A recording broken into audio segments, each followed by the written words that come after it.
शुभ बिहानीको समयमा काभ्रेस्थलीको रमणीय ठाउँबाट सबै चिरपरिचित साथीहरूलाई मेरो नमस्कार छ। म ट्याक्सी ड्राइभर हो। एकजना प्यासेन्जरलाई यहाँ काभ्रेस्थली लिएर आएको थिएँ।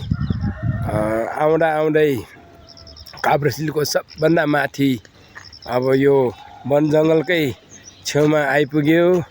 अब तपाईहरुले हेर्न सक्नुहुन्छ यता यो मकैको राम्रो बोट बिरुवा छ।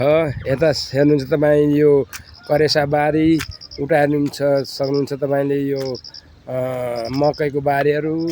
अनि यता हाम्रो सानो बाबु मर्निङ वाकमा हिँडिराख्नु भयो कि जस्तो लाग्यो। अनि यता हेर्नुहुन्छ तपाईको यो फर्सी, अनि तपाईको मकै, अनि उतातिर हेर्न सक्नुहुन्छ हरियाली वन जङ्गल डाँडा। अनि यता हेर्न सक्नुहुन्छ तपाईको रमाइलो डाँडा काँडाहरू। अनि त्यो भन्दा झन माथि हेर्न सक्नुहुन्छ हाम्रो कुहिरो सरसर डाँडोमा कुहिरो बगिरहेको छ।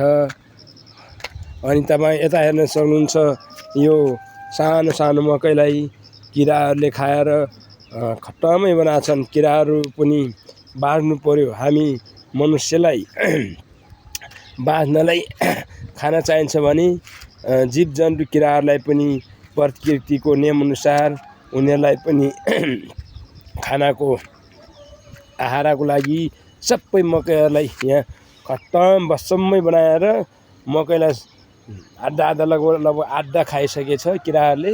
अब नखाउँ भन्दा पनि कसरी भनौँ, तिनीहरूलाई पनि बाँच्नु पर्यो। अब नभनौँ भन्दा तपाईको वर्ष दिनको किसानलाई चाहिँ परिश्रमको फल सबै नोक्सानमा पुर्याइदिए। अब त्यही हिसाबले अब किसान गर्नलाई पनि हरेक बाधा अवरोधहरू आइपर्दो रहेछ।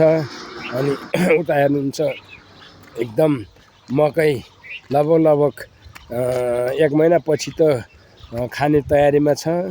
अनि उता माथि डाँडामा देख्नुहुन्छ एउटा जेसीबी छ। जेसीबीले बाटो खनिरहेछ। खासै विकास त काठमाडौँमा विकास भएको हो, तैपनि काभ्रेस्थली भन्ने ठाउँमा अझै पनि खासै विकास भएको छैन। भर्खरै यता अझै माथि गाउँघरतिर अझै बाटो खन्ने कार्य भइरहेको रहेछ। तपाईले हेर्न सक्नुहुन्छ यो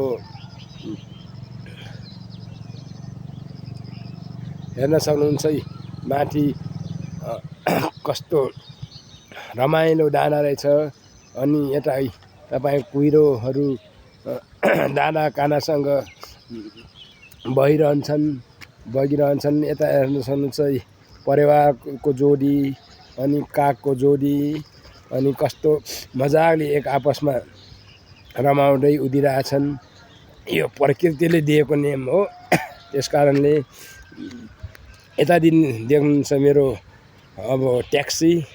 अब ट्याक्सीमा यहाँ प्यासेन्जर भाइ बहिनीहरूलाई लिएर आएँ।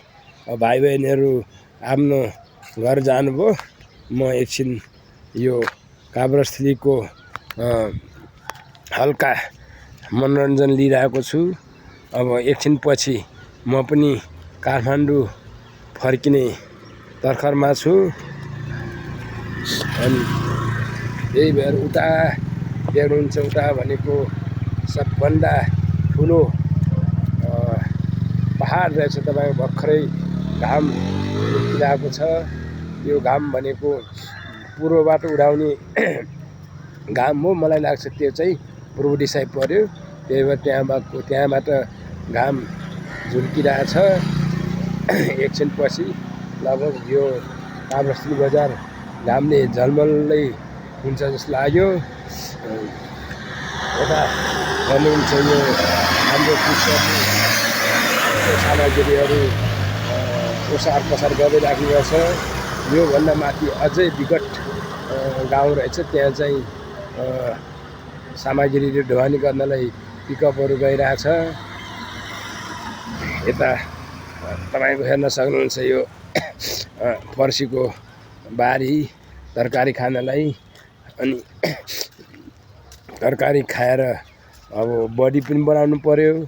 अनि तपाईँको आफ्नो बडी पनि बनाउनु पर्यो र तपाईँको किसानले चाहिँ आफू मात्र नभएर हजारौँ चाहिँ तपाईँको मान्छेहरूलाई चाहिँ किनेरै खाए पनि त यो अर्ग्यानिक चिज भनेको यो काभ्रेस्थली ठाउँमा बढी हुँदो रहेछ भन्ने मलाई विश्वास लाग्यो। किनभने यो जता हेऱ्यो त्यता सबै करेसाबारी देखियो। तपाईँ हेर्न सक्नुहुन्छ पारिपट्टि करेसाबारी। अनि यतातिर देख्न सक्नुहुन्छ यो केराको बोट पनि रहेछ।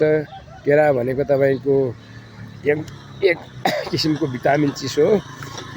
त्यो केरा चाहिँ बच्चा सानो बच्चादेखि लिएर दाँत नभएको ठोटे बुवा आमाहरूले पनि खान सक्ने चिज हो। त्यही भएर केरा भनेको साह्रै मन लाग्ने खाने चिज हो। म तपाईँलाई देखाइरहेको छु। उता केराको बोटहरू छ। अनि यति भन्दै अब म तपाईँहरूसँग बिदा हुन चाहन्छु। बाँकी फेरि कुनै समयमा यसरी नै भिडियो मार्फतबाट म तपाईँलाई भेट गर्न चाहन्छु। हस्त नमस्कार।